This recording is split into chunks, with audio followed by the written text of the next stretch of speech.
अस्सलाम वालेकुम रहमतुल्लाहि व बरकातुहू। नाज़रीन कराम, आज बीपीएल की तारीख का बहुत बड़ा मुकाबला देखने को मिला।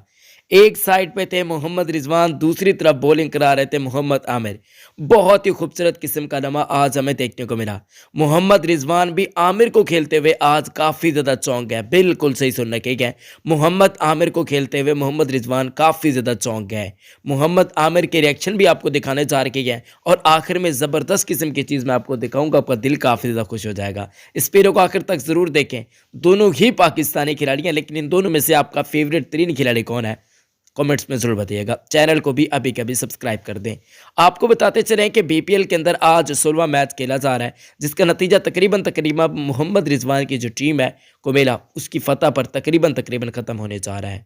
अब इसी टीम के अंदर काफ़ी बड़े बड़े खिलाड़ी मौजूद हैं, जैसा कि हसन अली हो गए, और इनके साथ साथ आपको ये भी बताते चलें कि खुशदिल शाह भी इसी टीम के अंदर होते हैं, बल्कि इसी प्लेइंग 11 के अंदर भी खेल रहे थे। इनकी टीम जीत चुकी है। मोहम्मद आमिर की टीम जो साहिलिट के नाम से थी, उसकी जो टीम थी उसकी कारकर्दगी कुछ खास नहीं देखने को मिली। इमाद वसीम ने भी काफ़ी अच्छे स्कोर बनाया, वो मैं अलग से इंशाल्लाह वीडियो इमाद वसीम फिर आप में से अक्सर लोग कहते हैं कि यार आप साकिब भी आमिर पर बना रहे होते हैं, बाकी खिलाड़ी भी खेल रहे हैं। तो देखिए, मोहम्मद आमिर बॉलिंग करने से पहले इशारा किए फील्डर को कि भाई बस इधर ही रहो, कुछ इस टाइप का। अगली गेंद जो रिजवान को ने पहली गेंद फेंकी, मोहम्मद रिजवान को समझ ही नहीं आई। मोहम्मद रिजवान को समझ ही नहीं आई।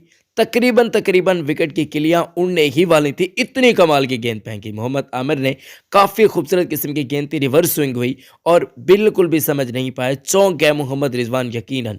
अगली गेंद उससे भी लाजवाब किस्म की थी, जो कि लिटन दास की थी, वो भी तकरीबन आउट होते बचे। तो मोहम्मद आमिर इस वक्त पीक पे चल रहे, क्या आज उन्होंने रन वगैरह काफ़ी ज़्यादा। और ये है जी चीज़ जो मैं आपको दिखाने जा रहा था कि देखें किस तरीके से घूर रखेगा मोहम्मद आमिर मोहम्मद रिजवान को।